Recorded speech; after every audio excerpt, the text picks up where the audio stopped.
I have the pleasure today to, that works, yeah, to introduce Anton Jager, which is a lecturer at the University of Oxford. He holds a PhD in the history of political thought from Cambridge, and he has been quite a Stakhanovist in writing. So he has a lot of very interesting publications lately. So one with some sociologists at ULB was called Welfare for Markets, which is a history of universal basic income that came out 2 years ago. The book here, Hyperpolitics, is coming out next month, so you were one of the first to actually hear about this book. And he's also been writing on working on a manuscript from his PhD with Harvard University Press, if I'm right, on American populists in the 19th century. So I'm not going to say more things about Anton. I'm going to just let him start his presentation. So thanks again for being here, and the floor is yours. Thank you so much. Can everyone hear me and see me? See me, I hope so.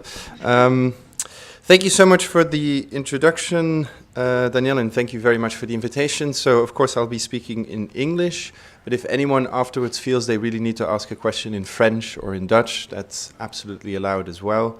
And as you'll see, it is mainly about a book, but it also spans some other work that I've been doing across different fields. So this talk is about a book which, as Danielle said, will appear in English next month on the 18th of February. But that is actually a translation of a book that originally came out in late 2023, originally in German, here on the right. And it has a very complicated genesis history because it's mainly based off articles that were written in English that were then translated into German, then edited in a German version. And now the English version that's coming out next month is actually a reworked version of that German version based off the English originals that were originally put in. So it's a very multilingual and complex enterprise. But I do think that the English version, which will be out next month, is the most mature manuscript, or let's say the most mature version of the argument and the book. It also has a new preface because, of course, a lot has happened between 2023 and early 2026.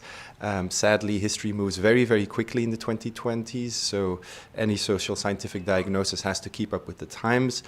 And luckily for me, but maybe unfortunately for the world, I do feel that even next month, the book is still relevant. So from a commercial point of view, that's very good. Maybe, let's say, from a political point of view, that's more ambiguous.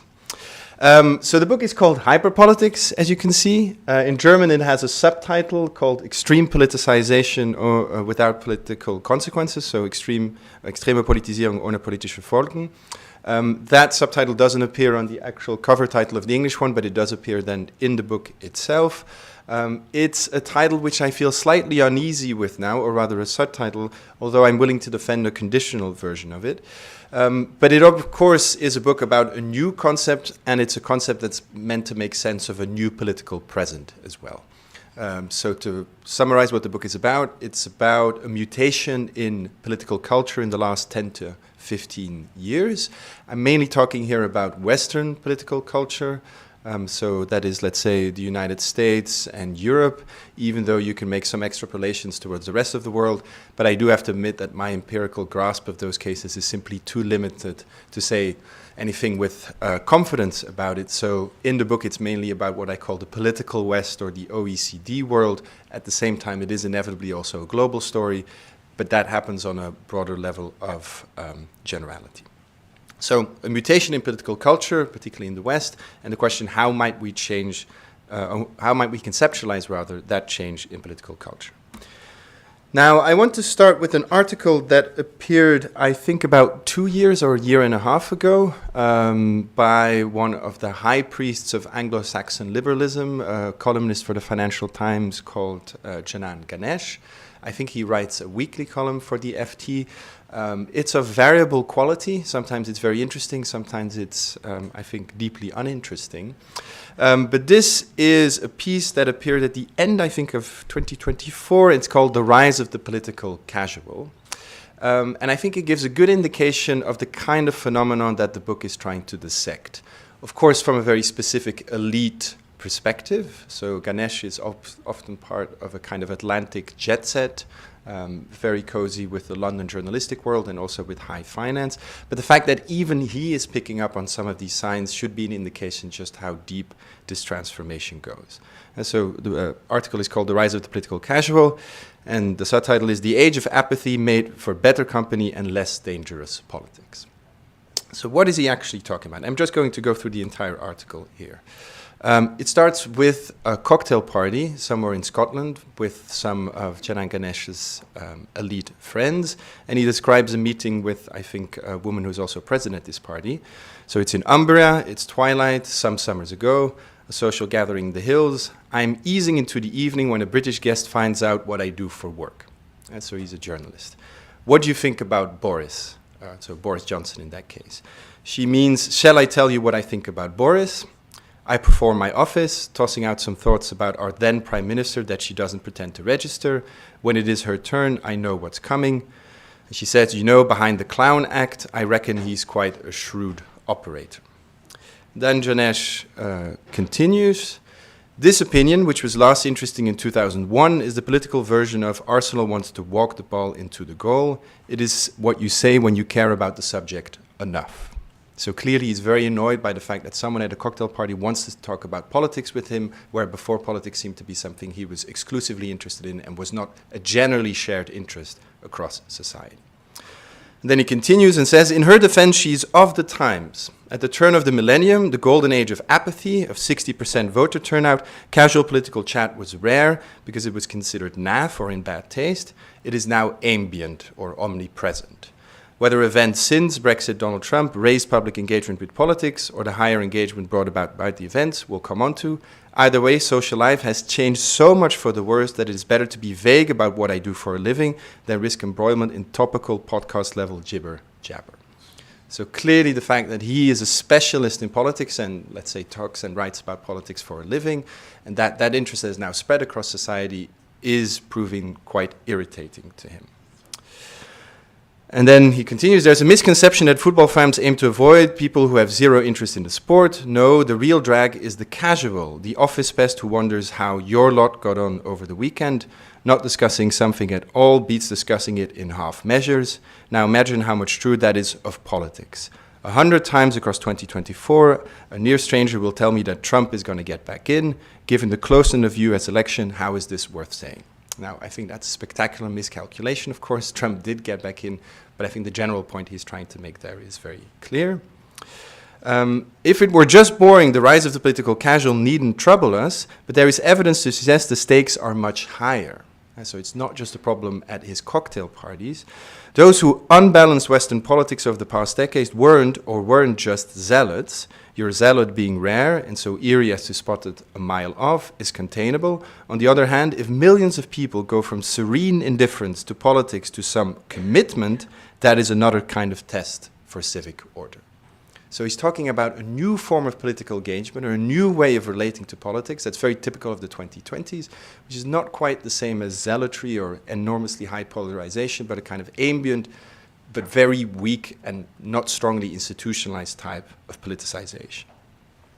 And then he makes some references to, of course, official party politics as well. So he says Jeremy Corbyn's movement, he's from the UK, wasn't one of seasoned cadres steeped in the key texts of the left, but of dabblers who thought him fresh and diverting. For a sense of how contingent the whole thing was, a discounted Labour membership fee was enough to prime the movement. And so he's talking about the fact that under Jeremy Corbyn, the Labour Party was for a short period of time the largest party in Europe. And once Jeremy Corbyn was kicked out of the office of the leader, they immediately left the party as well. And then he continues, likewise, the feat of the Brexit campaign was to mobilize people that pollsters had considered outside of politics. Trump himself is a dilettante, not a lifelong politico. On a 10-point scale of political consciousness, we all know someone who went from 1 to 6 out of peak at the COVID-19 vaccines. And don't mistake a moderate degree of commitment for innocuous outcomes. Don't mistake apathy for being a bad citizen. Until a decade ago, I'd assumed that some civic engagement in a person was better than none. Multiplied across a nation, though, it means a higher aggregate volume of noise and expectation for a merely human political class. So he says, even I, who in the 2000s was hoping that people would be more invested in politics, deeply regret actually expecting that to happen. And the results have proven very ambiguous. And then he finishes very typically with a reference to political stand-up comedy. One American comedian here. So Jon Stewart has returned to host The Daily Show through no fault of his own. He's the father of the political casual. He said of the peculiar trend in which adults treat comedic programming, whether in pod or panel show form, as a kind of news. Politicized humor was so marginal in the 80s that it was alternative comedy. The case for all this output is that politics is so bizarre now as to be best handled by comedians. And then at the end, in the final paragraph, he says, Napoleon is meant to have said that to understand a man, consider what the world was like when he was 20. For me, that was 2002. Foreign affairs and terror aside, it might have been the most apolitical time in the West since the dawn of the universal franchise. I considered it normal and right. I was wrong on the first count. So here is someone who's obviously at a very specific level of society, but who's picking up a change in political culture, let's say in the last 10 to 15 years, that to him feels deeply disorientating for how he conceives of politics itself. Now, the question I want to ask in this presentation, and which the book also tries to answer, is there something to this intuition of Ganesh? Has there been an actual change in political culture? And more importantly, is there a way to make this anecdotal observation more objective and actually to quantify it? And then can we find some kind of concept that also historically contrasts that new political culture with previous political forms in the earlier 21st and also the 20th century. Now, if we look at some of the data, there is indeed a case for a very strong contrast compared to, let's say, 20 to 30 years ago. So here is just a list of statistics and graphs that indicate the decline or the age of apathy, which Ganesh documented in this article. For example, here is just some general data on declining turnout, mainly in Europe. From, let's say, the 1980s, or here from the 1950s and 2010s, you can very, very clearly see that, yes, there are fewer and fewer people that actually participate in elections. There is a crisis of electoral turnout. Anyone who was following debates in political science in the 2000s will know just how big a question this was about how do we get people to turn out and to vote again. Now, of course, if we measure political activity, that can't just be a question of formal electoral politics. You can also look at more informal street-level politics. And there also you can see that, for example, this is the case of the US, but there are similar graphs for Europe.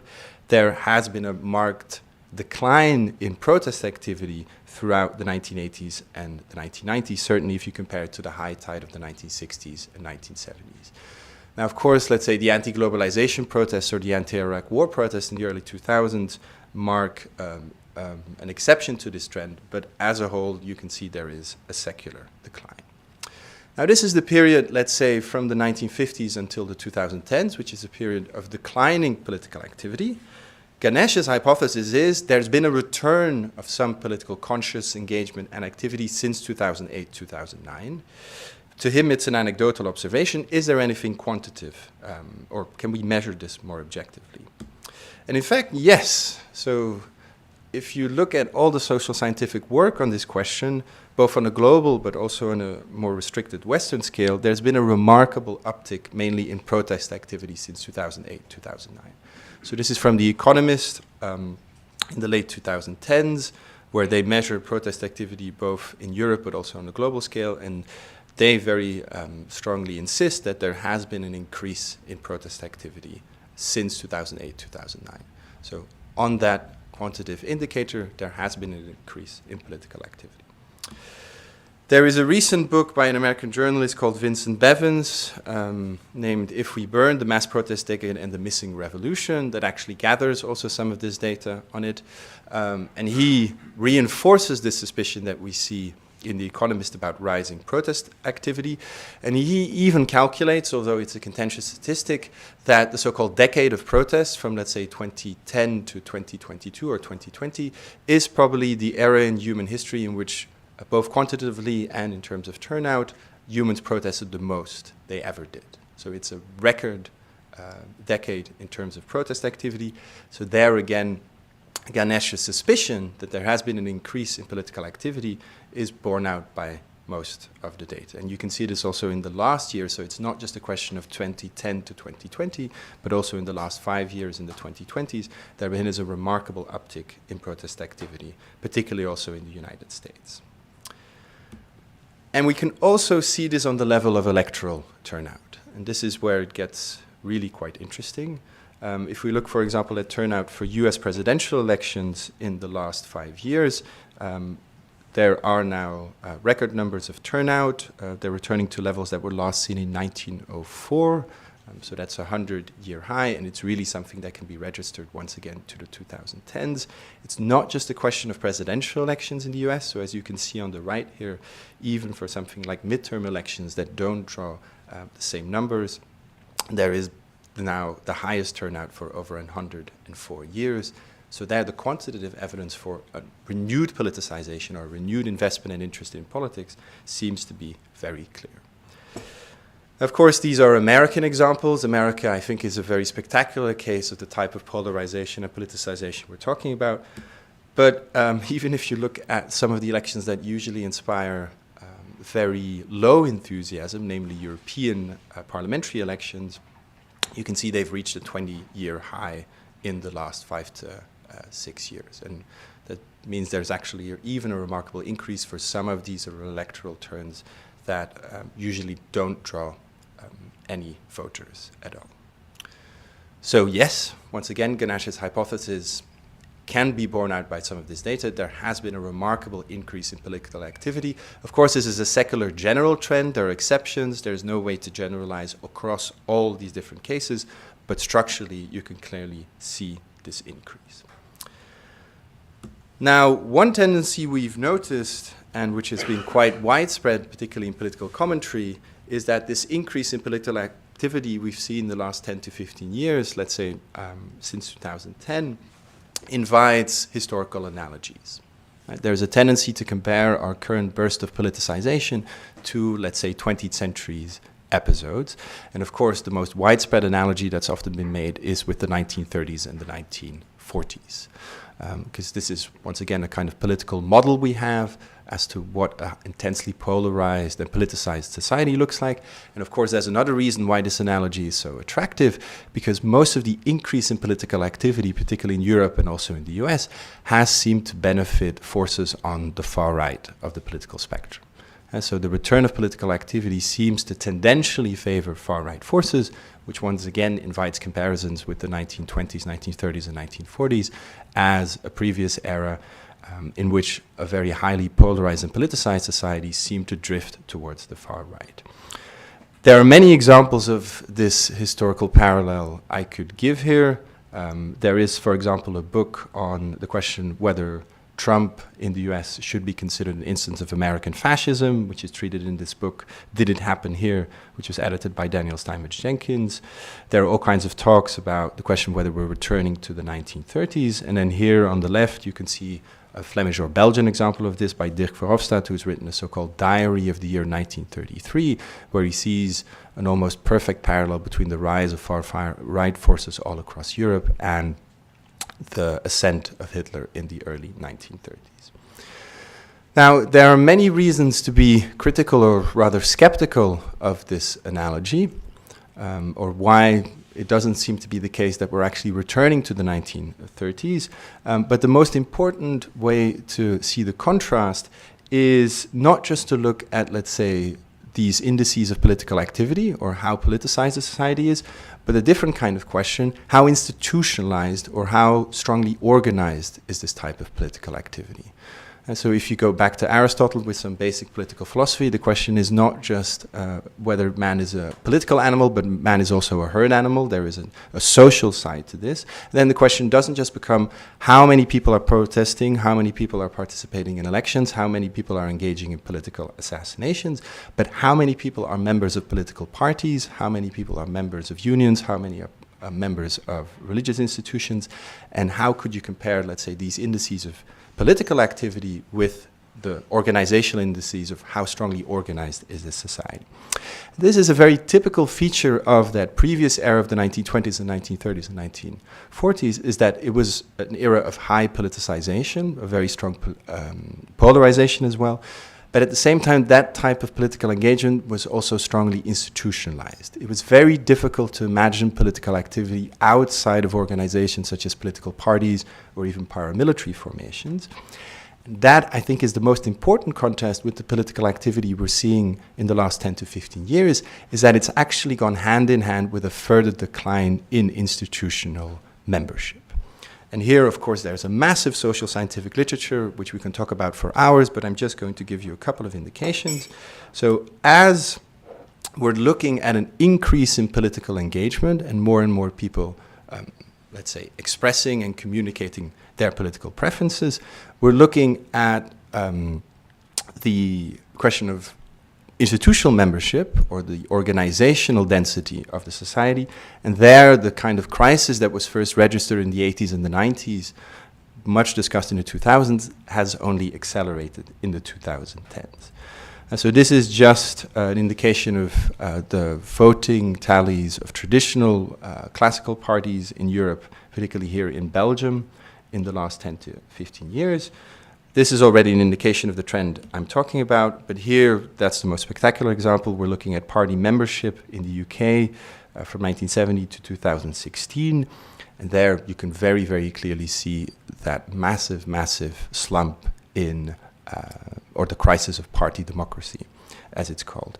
What's truly striking here is that it's often a story that's told about the left, of how, let's say, the crisis of the 1980s and 1990s leads to decline and the weakening of left-wing parties, both in terms of turnout, but also in terms of members. But here it's spectacularly a story of the right.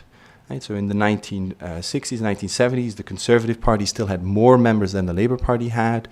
In many ways, you could say that the Tories in the United Kingdom are actually the first mass party in Europe, before even the German SPD in the late 19th century. They had a massive civil society and a very large membership. And what we see is that since the 1980s and particularly the 1990s, there's been a really aggressive drop in their membership numbers. And as you have an increase in political activity, you can thus see that these institutional indicators continue to decline. So this is the British case. I'm just going to give you another couple of snapshots. This is American Union membership from the 1980s to the 2010s and 2020s. So despite some of the really enthusiastic reporting about an increase in American strike activity and the return of American unions, if you actually look at trade union density across the American economy, it's actually continued to decline even in the last 5 to 6 years. And then I will just give you one final snapshot quite close to home. This is, of course, the Belgian case. These are numbers that were gathered by Emilie Van Oort and Pascal de Wit, I think, in the last 5 to 10 years. There's now an updated version that's also circulating. Now, there again, you can see that there's a structural trend towards a decline of membership. What's particularly, I think, spectacular here is the fall of the PS in the last 5 to 6 years, where they've lost tens of thousands of members. There is maybe a question whether they were misreporting some of the members in some of these previous tallies. That certainly was the case for the Flemish liberals of the Open VLD, where they suddenly looked at their membership numbers and said, oh my God, half of these people have died, so we might need to scrap, let's say, half of our membership and also update our figures. Once again, the general story is very clear, a deep secular crisis for these membership organizations. And that, I think, is truly the reason why the analogy with the 1930s and 1940s is so difficult to make, because that was not the case at the time. Political activity and polarization was very high, but it was also very heavily institutionalized, where here we're looking at an increase in political activity together with a decline in institutional affiliation. Now, of course, there is already quite a large and very rich social scientific literature about this. The most famous example of this in the European case is probably the work of Peter Mayer. This famous book was published posthumously in 2014 called Ruling the Void. But once again, it's not an exclusively European story, because Mayer's central case studies are, let's say, party democracies all across Western Europe, but there's now also increasing literature, let's say, on the Republican Party in the US. So here on the left you can see this book, Rogue Elephant, how Republicans went from the party of business to the party of chaos, and then more general work about American political parties by Daniel Schlossman and Sam Rosenfeld called The Hollow Parties. But see the similarity here between Peter Mayer's title, so The Hollowing Out of Western Democracy, and then the American book on the right, namely The Hollow Parties. There's a very similar trend that detected both in the American and the European case, even with party systems that are so vastly different. And so it's very difficult to compare American parties to European parties. We're fully aware of this, but still at the same time, there's a similar institutional crisis that seems to have gripped them both. At the same time, one of the things that's very strange about reading that book by Peter Mayer from 2014 is a sense that he was describing an era of depoliticization and deinstitutionalization. So a decline in voter turnout, a decline in protest activity, together with a decline in institutional membership models. But what we see in the last 10 to 15 years is that part of his diagnosis no longer holds up, because there's now a record rise mainly in protest activity in all types of politicization, not just on the right, but also on the left. So if we look, for example, at the Black Lives Matter protest of 2020 in the US, there are estimates that 25 million Americans participated in them. That's almost 1 out of 10. Of course, these numbers vary, but by any metric, that is probably the biggest protest movement ever in American history. You can see some of the numbers there on the bottom left for the No Kings protest that took part last year. On the top left, you can see the German anti-AfD or anti-far right protest, I think, of last year, which were mainly kicked off by the reveal, I think, of remigration plans by some of these far right parties that brought many Germans into the streets, clearly from the left. But then if you look at the bottom right, you're looking at the United Kingdom march last summer in, of course, the United Kingdom, which, in contrast to previous far-right marches, almost brought a total of 150,000 protesters into the streets of London. So part of the Mayer story really does seem to hold still, namely the crisis of institutional membership continues. At the same time, there has been a remarkable increase in politicization and political activity without reinstitutionalization. And that is the basic hypothesis of the book, is to first describe this curious divergence, to say what is typical of political culture in the 2010s and the 2020s. Well, it's an instance of repoliticization without reinstitutionalization. And the term that it proposes to understand this is the so-called notion of hyperpolitics.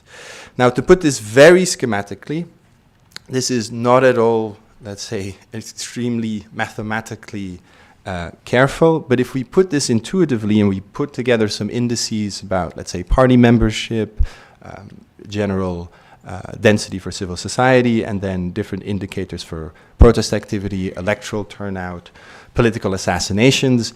I want to point out, for example, that the last time there was an attack on an American president was, I think, in 1986 against Reagan. In the last presidential contest in the US, I think you had 2 attempts on Trump's life. That is in itself a record number, which I think is also just an indication of the degree of political involvement you can see around some of these contests in the US now.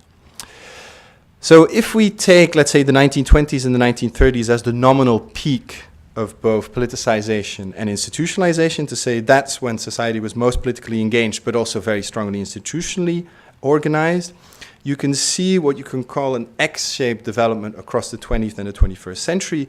And it's particularly the last end of this graph that interests us, namely we see a K-shaped development in the 2010s. A continued decline in membership organizations, a secular crisis of civil society, but a really spectacular increase in political activity. So repoliticization without reinstitutionalization. So this is the more quantitative side of the story. Obviously, we can then classify these different eras we see on this graph in a more conceptual sense and make them correspond with different forms of political engagement. So one indicator is how highly politicized is the society, so how much people are participating in elections, how many people are participating in protests, and then the other question is how strongly institutionalized is society. And that gives you the kind of quadrant we're looking at here. So a society that's both highly institutionalized and highly politicized is what is here called mass politics. I think we still need to make a distinction between different types of mass politics here. You have a wilder variant of mass politics in the 1930s and 1940s, and then let's say a more embedded or quieter variant in the 1950s and 1960s. What's very clear is that political engagement and institutional membership are very hard to uncouple there. Then in the 1990s and the 2000s, you get a situation in which there is decline both on the institutional and on the political axis. That is the era of so-called post-politics. And then if you look at the era of the 2010s, we see this paradoxical new development, which doesn't really have a precedent, and this is also why there needs to be a new name for a new thing, namely the era of hyperpolitics. So high politicization, but very low institutionalization. The book also has one chapter on a variant which is called anti-politics, which I think describes the first phase of new political activity in the early 2010s. It's mainly a way of talking about the so-called phenomenon that's often summarized under the term of populism, which I think is not the most careful term to describe all of this. There is still a difference between, let's say, anti-politics and hyperpolitics, also in the kind of institutional horizon that these early protest movements had in the 2010s and the ones that then came in the later 2010s. But that is, I think, a distinction that is better looked at if you just look at the book itself. So the book is about this new political form called hyperpolitics, and it asks itself the question, what is it? And that's the descriptive part. Then it asks itself an analytical question, where did it come from? So what are the causal sources of this change in political culture after 2008? And then it asks a question, what are its promises and what are its limits? So what is interesting or what is potentially emancipatory about the new hyperpolitical moment? And then the second question is, what are some of the constraints or what are some of the things that are very, very difficult to do in this new hyperpolitical era?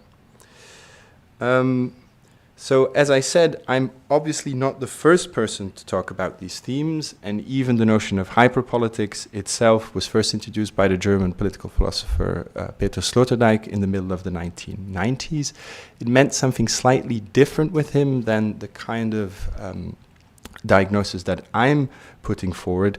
At the same time, there is overlap insofar as to him there was already a very important discussion in the 1990s and the 2000s of what was called the so-called individualization literature.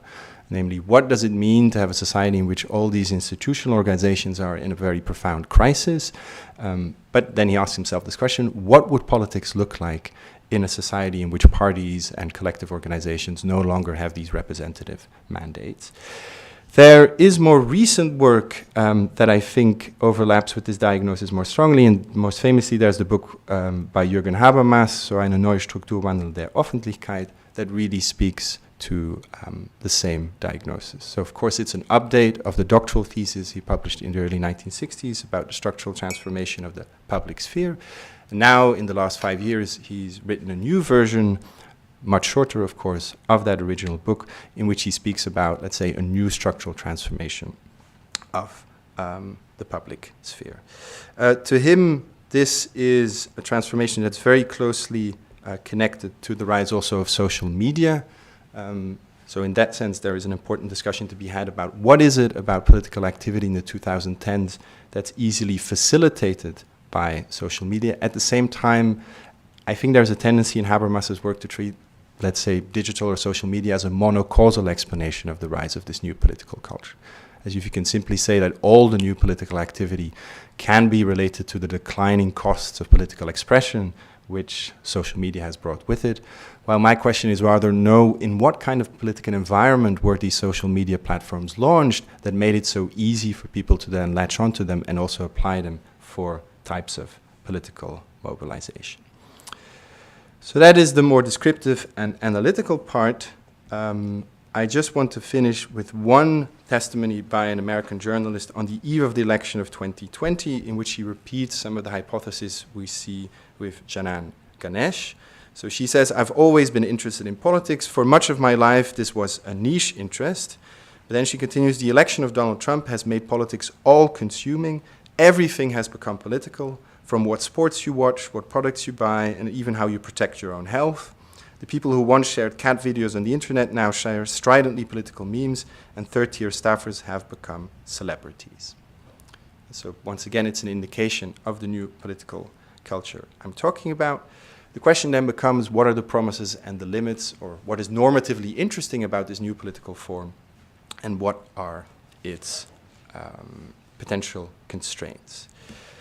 For that, I want to return to a classic of 20th century political analysis and political theory, namely Max Weber's Politics as a Vocation, or in the more sophisticated German Politik als Beruf. Oh, it's actually not the right title, but yeah, whatever, it's the counterpart to the same lecture. We see a picture here on the left of Weber probably delivering a political speech in the early Weimar era, in which he shortly thought that he could also launch a political career of his own. But I think that this statement by Weber gives us a very, very good indication of the type of politics which mass politics was in the 20th century and how it differs from the hyperpolitical era we find ourselves in now. And so famously, Weber described politics as, quote, a slow, strong drilling through hard boards, requiring both passion and a sense of judgment.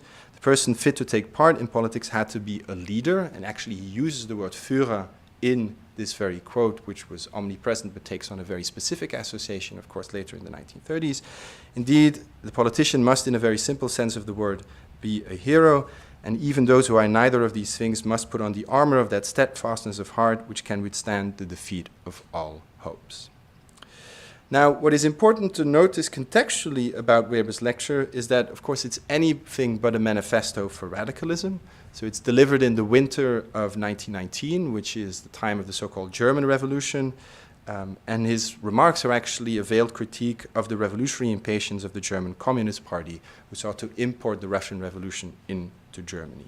This is also very clear in the audience that was listening to Weber's lectures, which were students from a nationalist fraternity, who probably wanted a career in the new Weimar state bureaucracy, and which were probably also being groomed at the time to serve in so-called paramilitary formations, the Freikorps, that then would come to quash the German Revolution.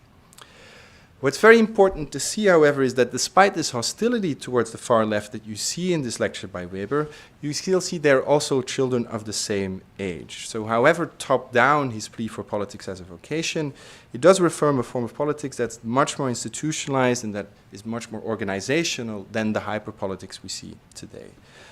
Both Weber and his ideological adversities shared a vision of political engagement that was markedly more patient and sustained than the one we find in the 21st century. So to them, of course, the personal may have been the political, yet it would be very difficult to purely reduce the political to the personal. So the mass politics of Weber's time was certainly not less heated than our own hyperpolitical moment. And when Weber was delivering this lecture, there were soldiers and students shooting outside, yet it was way more solidly institutionalized. And that obviously also has an effect on the capacity for certain movements to change the power balance within society. So if we look at some of these recent protest movements, particularly in the US, you get a sense of the difficulty these new hyperpolitical instances have in actually changing social structures. So this is from 2020, from the end of the summer. There's already reports at the New York Times that Black Lives Matter may be the largest movement in US history. And actually recent research has borne this out with some of the record estimates going towards 25 million participants. Even compared to the civil rights movement of the 1960s, these are incredibly high numbers which haven't been seen before. So just purely in terms of data, it's absolutely spectacular. When you then look at the institutional, or let's say the policy legacy of these movements, there's a profound ambiguity. So you have the largest protest movement in US history, and you see that 5 years after date, and many of the social problems and questions that it actually mobilized around have actually become worse. And so as the New York Times indicated last year, since George Floyd's murder, police killings have been kept rising, not falling, and the number of people killed by police has risen every year since the murder of Mr. Floyd by a Minneapolis officer in 2020. I think this indicates some of the normative ambiguity that you see in the story about hyperpolitics. So of course we do not need to buy into the nostalgia for apathy you find in Janan Ganesh, where he says, I would like to return to a world in which no one shows up to vote and no one shows up to protest, in which Western politics was much quieter. At the same time, an unreserved enthusiasm for some of these recent protest movements just runs into the difficulty that their institutional achievements have become quite weak. And this is obviously also a problem in Europe, where you can look at the case of the Gilets jaunes, but all across these different movements, there is a question of how are you able to mobilize such a large number of people, but then not actually translate into policy change. There is a similar question now with a rise in protest in the US after the killing of an American citizen by the so-called immigration authorities at ICE, who've been strongly empowered, of course, by the second Trump administration. There is a debate to be had whether it's been easier for, let's say, the far right to institutionalize some of this hyperpolitical activity than it has been for the left.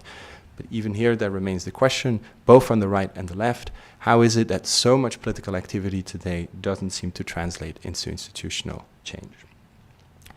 I'm going to leave it at that because I think I'm already almost at 40 minutes. But yes, feel free to ask any questions, both about the descriptive, the analytical, and then also about the normative part. And thank you again for listening.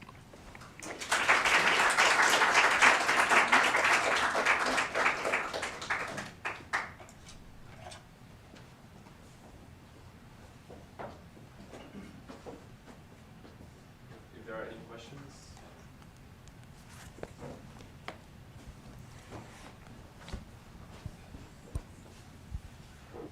Thank you. This was really fascinating. And it reasons a lot with what, of course, we see, we observe. While you were talking, I'm a political scientist, and I had a couple of questions that were recurring in my mind, and one has to do, obviously, with political cleavages. Yeah. So how this story relates to that, because when you showed that graph, right, of also the work of Peter Mayer, this has a lot to do with the fact that basically mass parties, so the institutionalization of politics, is linked to this traditional cleavage that we saw with post-materialism falling. Yeah. So that's a story that I completely buy. And I really enjoyed that you tried to put those two things together, the deinstitutionalization and then the rise of politics again. And that made me think, especially with regard to the repoliticization, especially that part to the work of Liliana Mason. And that's mostly based in US, right? And basically what she shows about, you also called, right, polarization. She said, well, we have a moment of polarization and hence of high politicizations, because what happened is that the Democrat Party said like this, and the Republican Party did this. And this, of course, calls for values, right, to be, it's undeniable that, especially since we have Trump, but also when you think about repoliticization in Europe, the things that you showed, those have a lot to do with far-right parties. Yes, yeah. Right? So I was wondering how these two elements, cleavage politics and the surge of far-right parties, relate to this story that you are telling us. Shall I answer this question already? Yes, okay. Yes, thank you. So the book doesn't very explicitly treat the cleavage question, but it is obviously completely continuous with that discussion. I think there is a causal question there, which is, why did mass politics disappear? Or what is the best explanation for that deinstitutionalization, so the downward sloping part of the graph we're looking at? And one explanation you've hinted at is to say these parties lost their constituencies or their traditional bases which they could represent, which has to do with the declining salience of some of these cleavages. And then a typical Belgian, I'm taking the Belgian case here, is, in a profoundly secularized or non-religious society, it becomes very difficult for, let's say, a Catholic Democratic Party to stake a representative claim, and thereby it loses its institutional grip. I think that is part of the story, but there is, I think, an uneasiness I have with the cleavage discussion is that it tends to naturalize the downward sloping curve to such an extent where they say it's just a product of long-term sociological trends that have been going on for so long, whether it's secularization, individualization, so parties just find it much harder to retain members because the way they relate to those, or the reason why they represent those members has disappeared. If there are no more Catholics in your society, how can you survive as a Catholic party? But if you look at some of the data, and I'm going to go back to this curve here, there's a reason why, I'm just going to go here. If you see, for example, this, the 1970s are a very difficult period for this theory, because on the one hand, you say you have a long-term structural trend towards the declining salience of these cleavages, And that would make it very hard for people to still be able to institutionalize themselves. But then the gradual decline of mass politics finds it very hard to talk about the fact, why is the 70s then a certain blip? Or why is there then, again, a massive increase in political activity and the foundation of new types of political parties? Which means you can't just have a story about, let's say, secularization or individualization, but particularly of why there's such an aggressive drop-off point in 1989 in the early 90s. And I think there the Italian case is really striking, is that the 1980s are still a protest of, let's say, if you look at the PSI in Italy or something, membership seems to be still very, very healthy. And then suddenly 1989 and 1990, it completely drops off and it basically liquidates. And then the question can't just be, oh, the cleavage has become less salient. No, certain political decisions have been made that make it very difficult for people to relate to politics in the same way.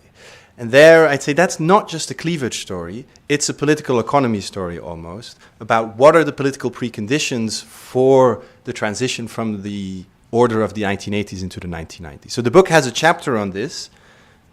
It's a tricky question of what the drivers are.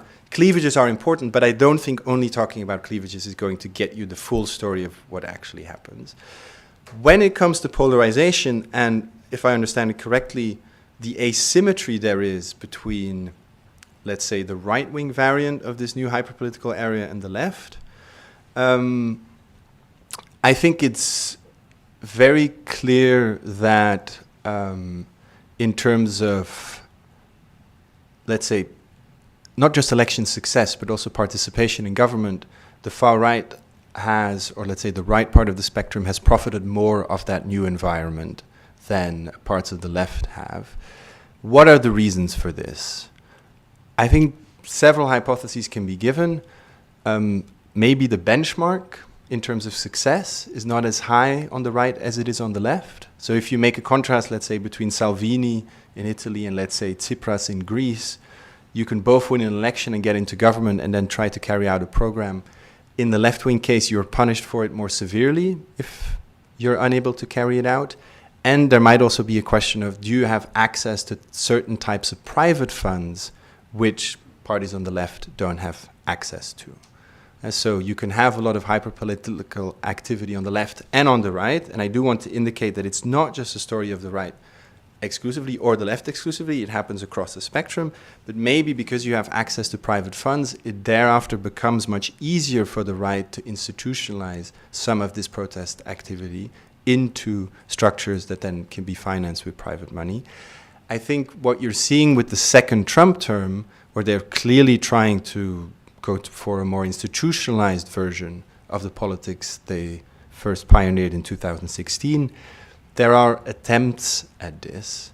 To say that there's such a thing as a mass movement behind Trumpism, that I find a bit more complicated. Because it's not, I mean, look at something like January 6th, there are no membership lists, there's no official sense of when you're in or out of the movement. It's very elite driven, it's very much dependent on certain elite actors. There, it does seem that it's not clear that mass politics has been reinvented in that typical sense on the right, while it hasn't been able to do so on the left. So these are some of the things I'd say both on the cleavage and the polarization story.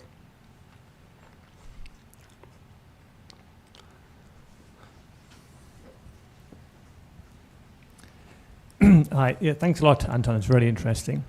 And I had a question about the, in terms of people becoming more active or less active in political organizations. And the argument, I think, made by Peter Mayer and others seems to be that part of the reason behind this is that mainstream parties have become increasingly indistinguishable from one another and are kind of this kind of massive mainstream neoliberal third wayism. So I was wondering what you think of that argument, and also if that means that one possible solution to this might be that we need parties that are more partisan, that have stronger profiles and have stronger identities, and whether that could partly solve this problem or not. Yes. So with Mayer, there's obviously an etiology or a causal story about where he thinks the crisis of party democracy comes from, which is partly, as I said, a cleavage story about the declining salience of some of these social differences and thereby the difficulty they have in representing constituencies. But to him, for Mayer, there's also a very large political economy story, which you hint at, which is about the fusing of parties with the state, so the so-called cartelization story that everyone knows, and what you could broadly call unelected bodies or technocracy. And so if parties lose the capacity to even offer political choice to their voters, to say, well, if you vote for us, you'll get this program. If you vote for us, you'll get a different program. If, as you say, there's a kind of homogenization of policy where parties don't even get to make those choices anymore because they're made elsewhere, then obviously it's logical why there would be political apathy, because people begin to realize, well, no matter who we vote for, there is actually no choice matrix here. Parties will simply carry out whatever is decided elsewhere. That story with Mayer is not enormously sophisticated. It's very suggestive, so I don't think he had the time to fully work it out, but there's so much other work that is complementary with this thesis that shows the political economy side of this story, let's say about the rise of technocracy or the kind of outsourcing of decision-making, which obviously overlaps with the literature on neoliberalism, that you mentioned. So that is easy to tell. The question whether the response is just an increasing partisanship, to me, is unclear. Because if you look at the US case, and this goes back to the previous question, it's very obvious that partisanship and polarization are at record highs there. Does that mean that, let's say, popular control over state decision-making has increased? I'm really unsure about this. So an increase in partisanship and an increase in political control or popular control don't seem to correlate very strongly there. You can have a type of polarization that is completely orthogonal to, let's say, large structural questions. So you can have two parties that are mortal enemies of each other, but in the end the central bank will still make the most important decision on how the economy is run. And there I don't think just an increase in partisanship is going to solve the issue. There is indeed an argument to be made to say, well, parties should look less alike, there should be more ideological competition, they should be more openly partisan. But that, I think, leaves open the question, what is the object of that partisanship? What are the disagreements about? And can these disagreements then also be translated into policy? And I think the US case shows that you can have a highly polarized, divided political system with even a lot of political violence nowadays, where political violence in the US has really risen spectacularly in the last 5 years. But it doesn't seem to me to mean that the power gradient has tilted towards more, let's say, bottom-up influence. Loads of dimensions to explore here, but once again, I don't think there's a natural correlation between partisanship and popular control there. Yes. Thank you, Anton. This is really fascinating. I have two questions. First, is hyperpolitic also an explanation for the rise of Euroscepticism? Because we know that Euroscepticism gathers groups, extremes from the both sides, far and left. Even though they have different arguments to contest European Union, what they have in common is the contestation of the European project, first of all. And second, you said very clearly that well, this hyperpolitics has benefited the far right, that's true. We are assisting now to the normalization and the mainstreaming of far right because they have entered more than 1/3 of the governments in the European Union. Yeah. But, I mean, would you agree that the reason why is only because they use very efficiently emotions? What about arguments? Do they have arguments that convince people? Thank you.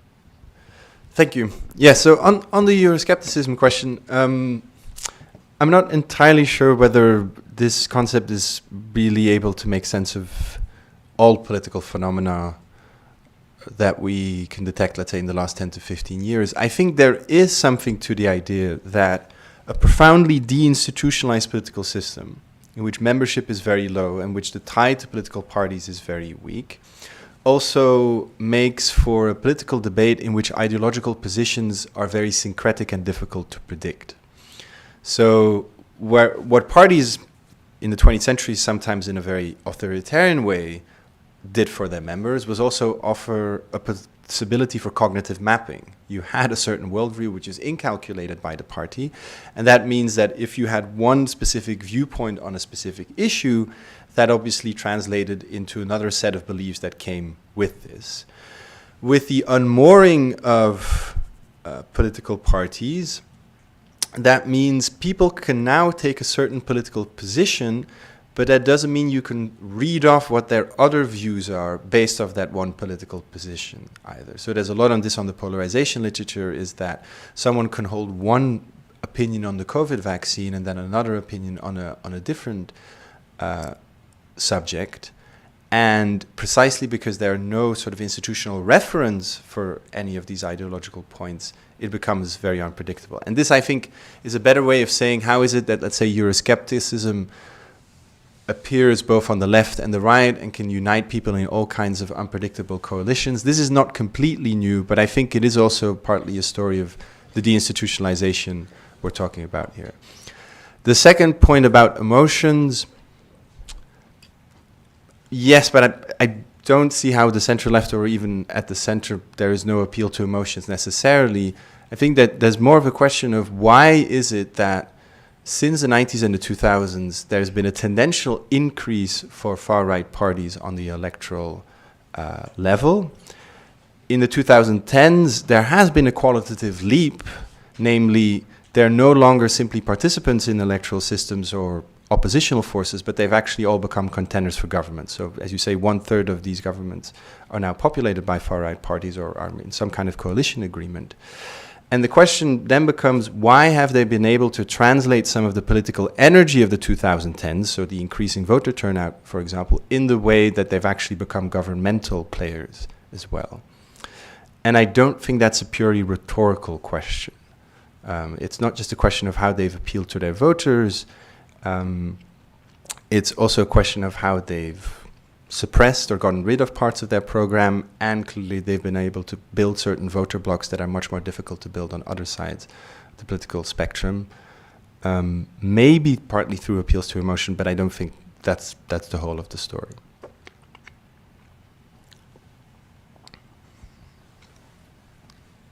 Thank you so much for the presentation. I wanted to ask you about the empty quadrant. So when you presented the one with mass politics and hyperpolitics. Here, yes. So there is the empty one for institutionalization and politicization. So low politicization, high institutionalization. Yes. And there I wanted to ask if you think that is a form of political culture that's impossible or something that's not analytically interesting, in a sense that I can think about, because also when we speak about the decline in membership in unions and political parties, yes. I mean, it is an overall trend, but there's a lot of variance there. Of course. Yeah, so we can think about contexts like Nordics, Iceland, where being in a union is still mandatory by law. Yeah. But those unions are entirely depoliticized, where they're just fact of life. Or we can think about Austria, when there's still a lot of organizations around the workplace. Or even Belgium. Or, I wanted to get that, Belgium, that is outlier in terms of associationalism until now. Yeah. So that would be my first question, and relatedly to that, in terms of the current hyperpolitics juncture, I wonder, what is your take on do you think it is transitory period, in the sense that you mentioned that there's already efforts toward institutionalization? Yeah. And there it's happening with ICE, with Trump, but with Scandinavia, we can also bottom up, soldiers of Odin, there's a lot of weird things happening. And on that, I wanted to ask to what extent you think this is a current prognosis that actors on both left and right try to move outward of. And that relates to my first question. In different contexts, might it be easier to move out of this if the level of institutionalization remained higher?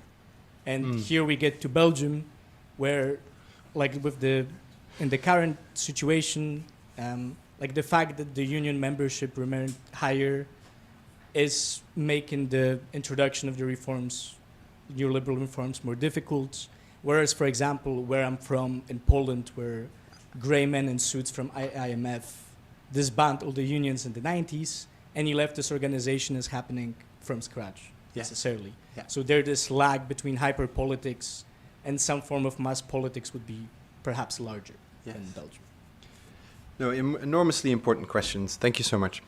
So on the empty quadrant, there is a part of me who, if I were to rewrite or write the book anew today, would place that more embedded, quieter form of mass politics in that empty quadrant.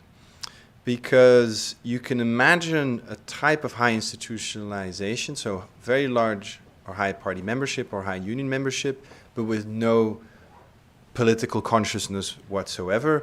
I think in the US, that is often a story told about the 50s and 60s, namely quite an institutionalized society, but not one with a lot of political engagement. I think that story is ambiguous. I mean, if you look at strike activity in the US, there's a strike wave in the late 50s. I mean, even in Belgium, the largest strike wave in the 20th century was actually in 1960 to 1961.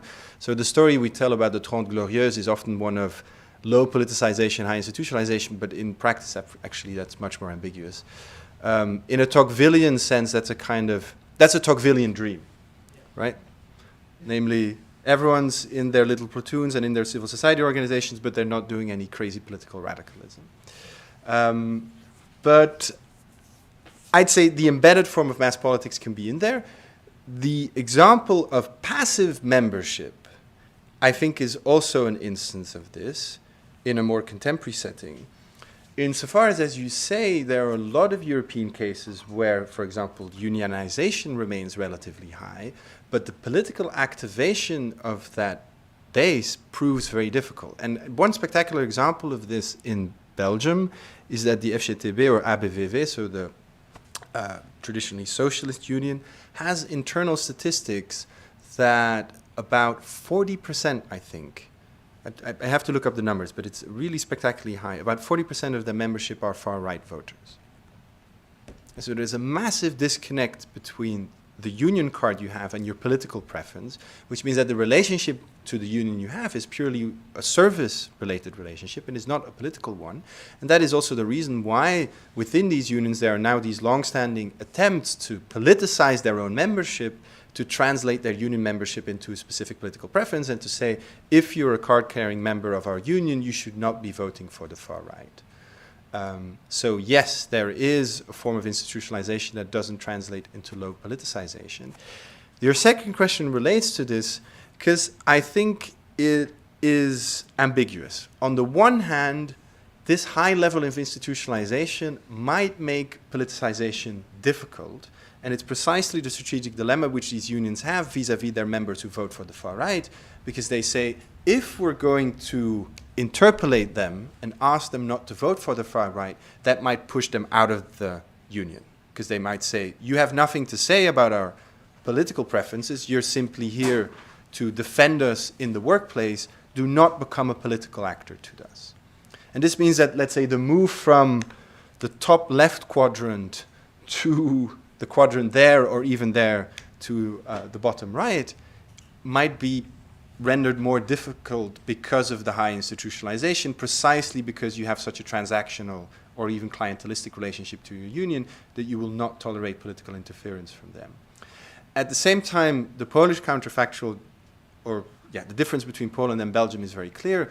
Why is it that it took so long to introduce some of the market reforms which other European countries already were submitted to in the 1990s and the 2000s in Belgium? It clearly has to do something with a union buffer.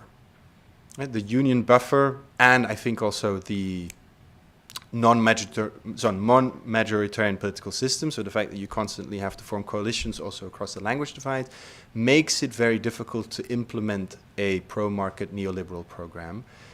It's now happening with 20 years delay, as Bart de Wever likes to say. Belgium is finally becoming a normal country, but it's very obvious who was always, let's say, on the brakes when it comes to this program. And this, I think, is the ambiguity we're talking about. The move from the Tocquevillian empty quadrant to the right-wing part of the quadrant can be rendered difficult by institutionalization. At the same time, having an institutional base clearly also makes it easier to block all kinds of things, insofar as you at least have a list of members you can call and say, there is a protest on Monday against the recent government program. Let us explain to you what is included in this program and why you should be against it. It can go both ways. Asking your members to vote against the far right and mobilizing them against a certain government program, both of those things are possible.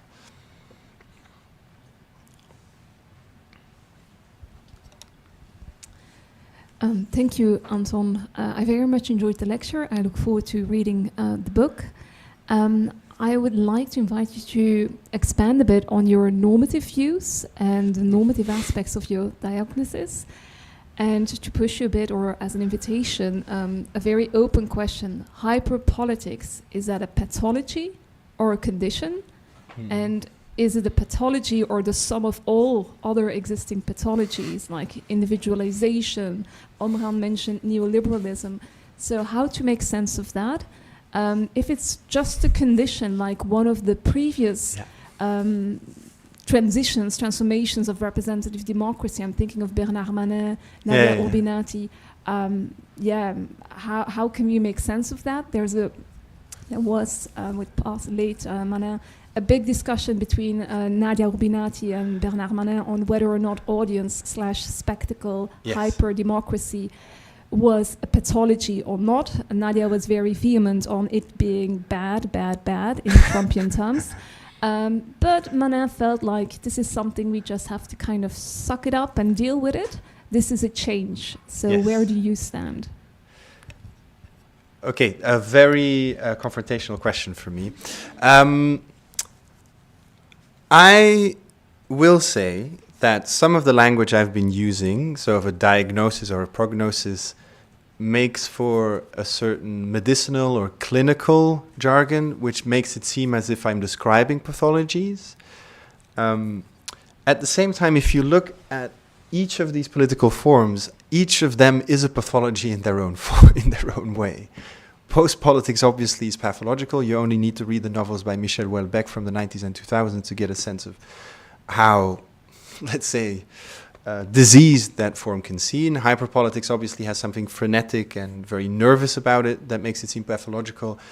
But at the same time, we shouldn't forget that there's so much literature about the mass political age as one of secular religions, and of the idea that people have now traded their investment in religion into politics, that is obviously also pathological. What that means is obviously if each of these forms is pathological, then none of them is. So I don't think it's helpful to invoke a certain ideal of normality and say, once we were democratically healthy, everything was institutionalized and people had a sense of what political one looked like, and now everything is unbalanced. I very much think it's a condition. It's a structural condition that applies both on the left and the right. And in that sense, there is not...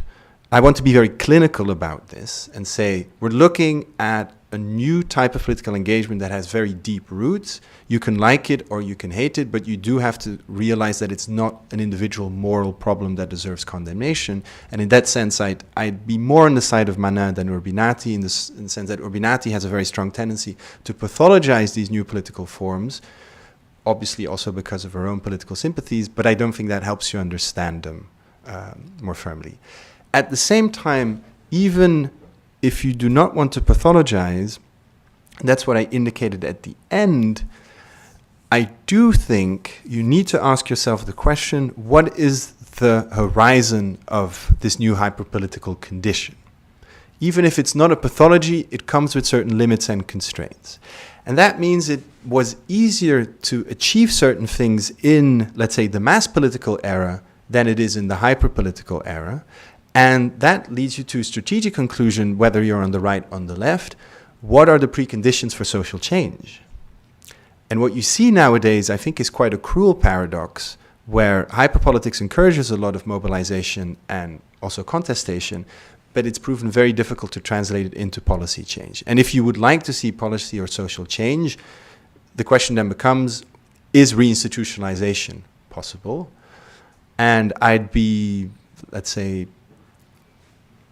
quite prescriptive here, is that if hyperpolitics is a form of repoliticization without reinstitutionalization, and if this means that it becomes very difficult to translate political preferences into actual policy change, you do have to ask yourself the question, what institutional forms are feasible in the new century that will make it possible to change things without being nostalgic and thinking that you can, as they say, clone a dinosaur. You cannot go back to the 20th century and look for the DNA of these mass parties and then implement them into the new environment and hope that they will survive. At the same time, this permanent impermanence you see with hyperpolitics makes very bold claims about social change, but at the end is unable to actually carry it through. And that doesn't mean that hyperpolitics is pathology. It's more a question of saying, here is the new structural condition. It comes with certain limits. Can we transcend those limits?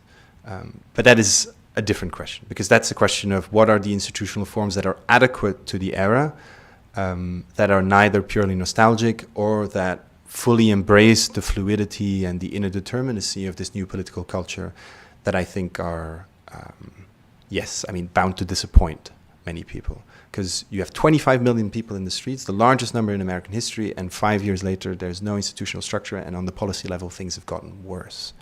I mean, it's a difficult conclusion to reach.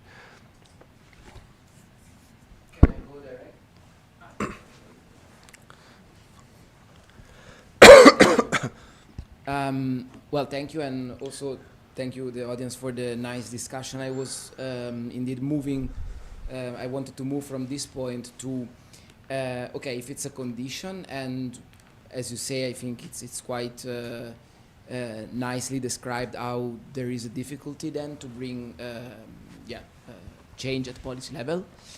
But there is maybe a variability in the type of, like you showed the Black Lives Matter, but for instance, if you look at the climate movement for a short amount of time, but there has been an institutionalization of the type of impulse that came out of, something that was a protest actually, and was embedded into some political or institutional framework that led to some change, ephemeral possibly.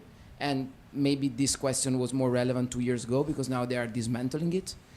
But there has been a take-up, if you think of European Union or even some countries. So I'm thinking, is there something in the topic? Is there something that you can draw from the different experiences? Some went a bit further than others into bringing some actual change and some political impact, other not. How do you explain it, if it's relevant? Yes, so I don't want to say, or I don't want to be misunderstood in the sense that I think hyperpolitics doesn't imply any institutional consequences or even an institutional dimension. That's never the case, because there's no such thing as pure spontaneity.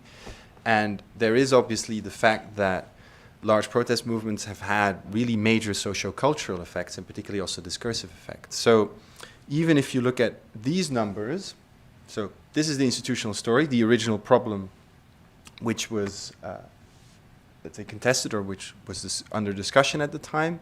It's gotten worse. But if you look at some of the other indicators, whether it's tolerance for interracial marriage or the actual views of the problem of police violence in the US and public consciousness around this, that has really increased dramatically in the last 5 years. But that leads to quite a cruel paradox.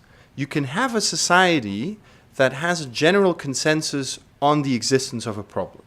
Police violence in the US is problematic. And it has a general agreement that something needs to be done about this, but then if you look at the actual institutional level, there's nothing to be seen around this preference. And I mean, and there's a kind of counterpart with the fact that there's been a very large majority for public health care in the US for at least 20 years now. It's only increased in the last 10 years. But when you look at the institutional chances of pushing this through, they've only become slimmer in the last 5 years. And this means that it's not like there are no consequences, it's just the consequences happen on the level of consciousness raising or of the socio-cultural atmosphere of that society, but it doesn't necessarily translate into an institutional reality. And in the US, you have the situation of a society that's become more anti-racist, but structurally more racially unequal. That is completely possible. And so people, in a purely mental sense, have a feeling that something needs to be done, but nothing is actually being done. I think on the climate issue, it's not exactly the same, but the mobilization around climate has obviously had an institutional legacy and a policy legacy. It was really a top priority, particularly in EU-level policy making for quite a while. But if you look at, let's say, what the German government's latest plans are to relaunch themselves on levels of industrial strategy when it comes to Chinese competition on electric vehicles, etc., it's very ambiguous what this means for the more ambitious versions of climate policy there are now. In the end, I think there's only one serious climate actor on a world scale now, and it remains China. And I do also think that has something to do with a particular kind of institutional organ they have, namely a party. And that party facilitates certain types of economic and also political action. It's obviously not the product of a protest movement. It's not as if there's a mass climate movement in China. But there is a reason why I think China is the only serious climate actor is because they have the institutional structures to carry it out. While in Europe, I mean, let alone the US, I mean, the US is now on the level of climate just purely reactionary. But in Europe, I think it's the difficult to institutionalize this eco-consciousness on the institutional level that has also led to some of the setbacks of the last year, where the German government, I think, has almost committed itself to a form of carbon protectionism and not actually thinking seriously about what it would mean to do a green transition also on the level of the car industry, which is ambiguous, right? Because there was so much energy around this question previously.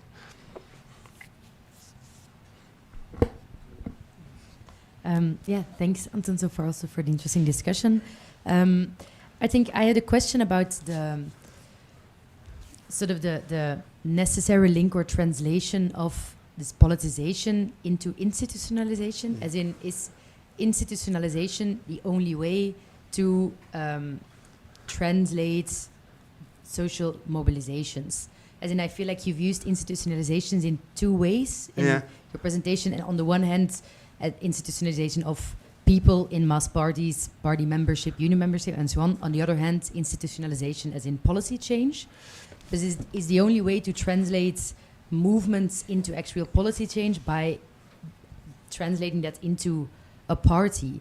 And does that mean is membership of parties, for instance, or that's something that has been talked about on the empty quadrant, but is membership of parties, of unions, necessarily more participatory? Yeah.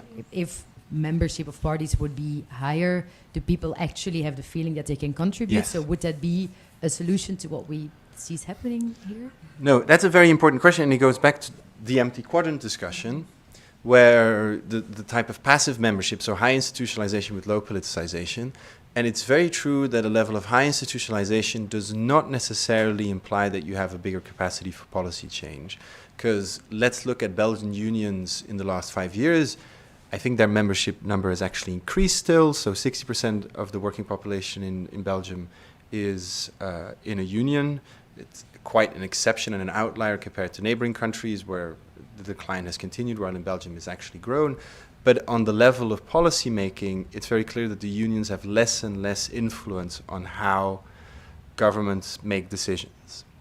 So the kind of tripartite or corporatist tradition that Belgium still had, where even in the 1980s and 1990s with some of these previous austerity governments, all of the decisions were still made in consultation with the unions. So it's a particular form of social bargaining that, let's say, led Belgium into the 1990s and 2000s, where some of these budget exercises were always done in a tripartite discussion between government, employers, and then particularly the Christian Democratic Union, where a high level of institutionalization translates into influence for policy, while now that is not the case. And so even having high institutionalization does not guarantee you a seat at the table. To me, you can achieve policy change without institutionalization, but what does that come down to? It comes down to elite pressure. And elite pressure is a very capricious and unpredictable game, because what that commits you to is finding fractions of the elite that then can form a coalition, that then can get into power and get into government. I think it's slightly what some people or some Trumpite intellectuals have done. They found certain parts within the Republican Party without building a mass movement that they can use to get into office and then carry out their program. An elite pressure campaign, I think, is not necessarily ineffective, but as I said, it's very unpredictable. And there's the obvious asymmetry I talked about, is that is much easier on the right than on the left, because it's not as if left-wing or progressive parties find it very easy to find factions within the elite that are willing to ally with them. So I think for the Greens, you can make the argument that there are certain fractions of the business community that are really interested in a green transition, particularly from a financial point of view. Maybe you can appeal to them. But for the rest, it's unclear to me how or what fractions of the elite are going to be receptive to your message. And this does lead you back to the institutionalization question. So if there's no fraction of the elite that's receptive to you, you have to have institutional power to back up your claim. And that's, I think, it remains the only way to translate it into policy change. But there is no guarantee, because high institutionalization, as we said, could still mean that you're sidelined on the level of actual governmental decision-making, and I think this is the situation in which Belgian unions find themselves in now.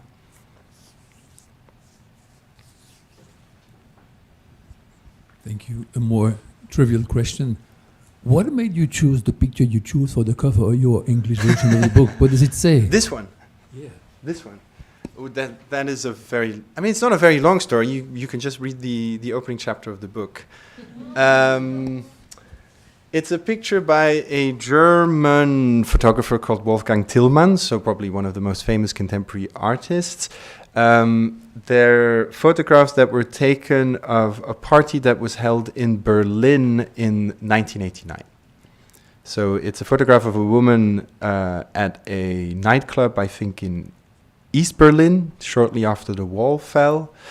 But Tillmann's in the opening chapter is kind of used as a symptom for that change in political culture from the mass political era to the post-politics of the 1990s and the 2000s, because the way he describes the experience of these parties and then also his entire worldview throughout his career is very reflective of some of the changes I'm talking about. So I start with his photographs and say, well, if you look at Tillmann's changing artistic output from the early 1990s to 2010s, you can see an interesting reflection of the changes in political culture I'm talking about, because now recently, for example, he's had exhibitions where he's photographed not parties, but actual Black Lives Matter protests, for example.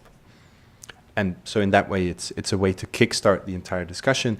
It's definitely not a part of the more hard-nosed political sociology, which the rest of the book is interested in.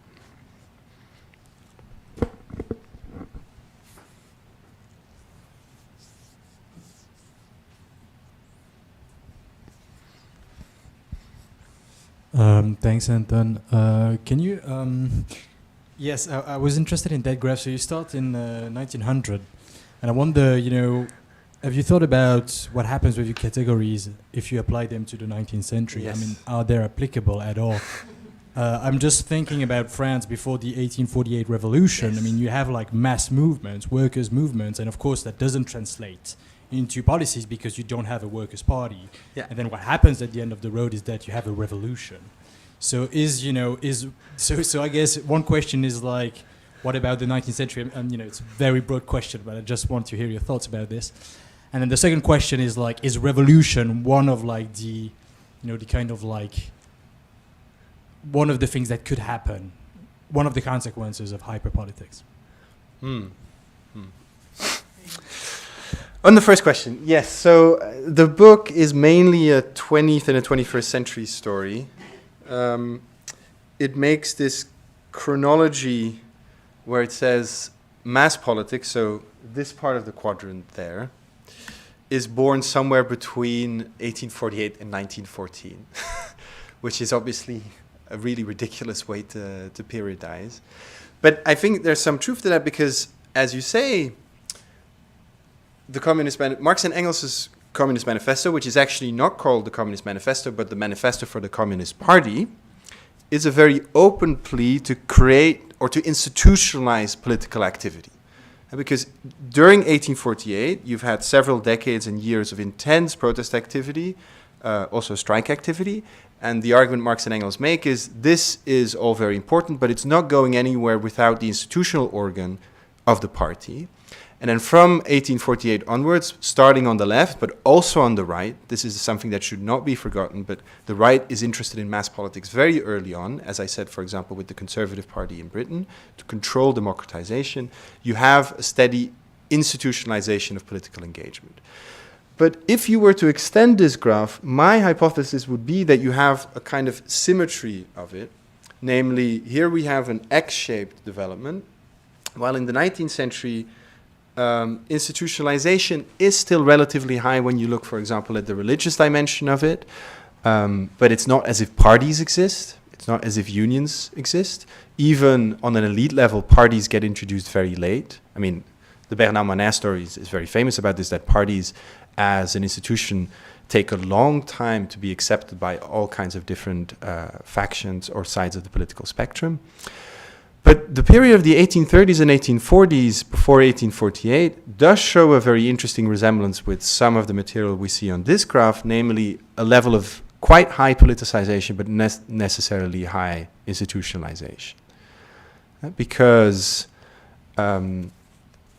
it's illegal to form unions in many European countries. Parties are not necessarily the way that either radicals or conservatives see political action.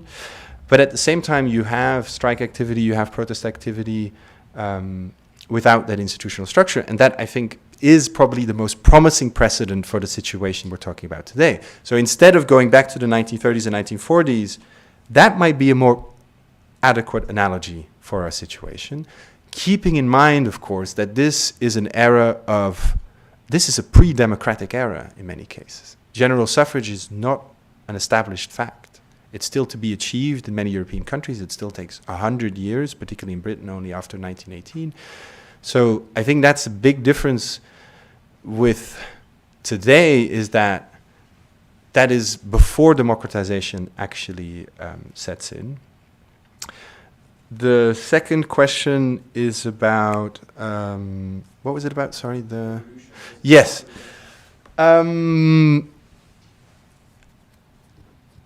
I mean, at the same time, I'm not interested in making predictions. I do think that if you look at previous instances of revolutionary breaks, they obviously combine a very high level of politicization with an adequate level of institutionalization. So whether it's, for example, the Russian case or any other revolution across the 20th century, you have an intense burst of political activity, but you also have an institutional structure that can absorb this activity and translate it into a rupture with the regime. And what I do think is striking about hyperpolitical activity is that since the institutional structure is lacking, it becomes much more difficult to instantiate a revolutionary rupture. And there's some really interesting work about this in Eastern Europe, where throughout the 2000s and 2010s, you have these very impressive protest movements that bring down certain presidents and, let's say, certain political establishments. But when you look at what they accomplish, not on the level of politics, but on the level of the economy or social change, actually nothing changes.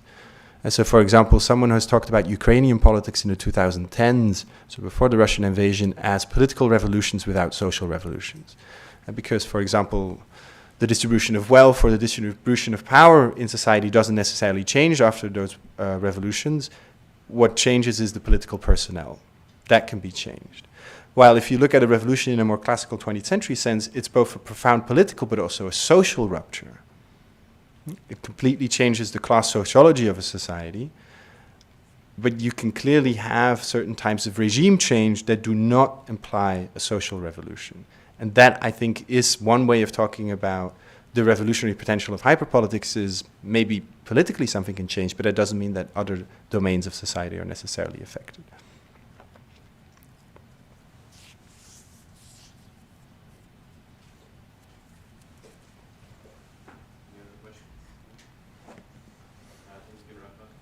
Yes, it's 2, so it's perfect. Thank you.